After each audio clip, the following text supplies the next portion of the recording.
অন্যান্য রাজ্যের সঙ্গে ত্রিপুরা স্টেট অথরিটি লিগ্যাল সেলের উদ্যোগেও গত 1 জুলাই থেকে শুরু হয়েছে আইনি সাহায্য জাতির জন্য মধ্যস্থতা। দেশে এই প্রচার অভিযান চলবে 90 দিনের জন্য আগামী 30 সেপ্টেম্বর পর্যন্ত। বিভিন্ন আইনি সচেতনতা কর্মসূচির মাধ্যমে সাধারণ নাগরিকদের মিডিয়েশন প্রসঙ্গে জানানো হচ্ছে। বিকল্প বিরোধ নিষ্পত্তির একটি স্বীকৃত পদ্ধতি হচ্ছে মধ্যস্থতা। রাজ্যের প্রত্যেক জেলায় একটি করে মিডিয়েশন সেন্টার এবং ত্রিপুরা হাইকোর্ট সহ মোট 9টি মিডিয়েশন সেন্টার রয়েছে। এই ব্যাপারে আরও বিস্তারিত জানান মঙ্গলবার এক সাংবাদিক সম্মেলনে ত্রিপুরা আইন সেবা কর্তৃপক্ষের পক্ষে ঝুমা দত্ত চৌধুরী।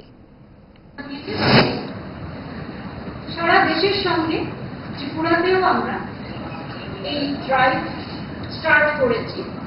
ইতিমধ্যে সমস্ত কোর্টগুলিতে ত্রিপুরা নোটিশ আমরা ইনফরমেশন এবং নোটিশ পাঠানো হয়েছে এবং ইতিমধ্যে সমস্ত কোর্ট থেকে যে কেসগুলি এইভাবে মীমাংসা যোগ্য সেইগুলিকে মেডিয়েশন সেন্টার রয়েছে, প্রত্যেক ডিস্ট্রিক্টে আমাদের রয়েছে এবং হাইকোর্টেও একটা মেডিয়েশন সেন্টার রয়েছে, সেখানে পাঠানো হয়েছে।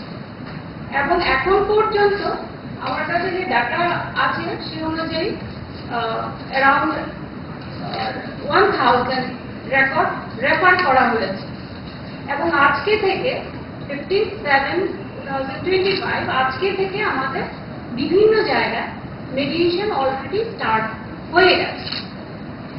আমি মিডিয়া বন্ধুদের মাধ্যমে যারা এই বিভিন্ন মামলাগুলি রেফার করা হচ্ছে এবং সেখানে যারা পার্টি রয়েছেন তাদেরকে আমি রিকোয়েস্ট করব, অনুরোধ করব যে আপনারা এই যে সুবিধা সেই সুবিধা আপনারা সুযোগটা গ্রহণ করুন এবং আপনাদের নিজস্ব যে ডিসিশন সেই অনুযায়ী আপনারা আপনাদের কেসটা সম্পন্ন করেন, নিষ্পত্তি করবেন এবং সেই সুযোগটা আপনারা গ্রহণ করবেন।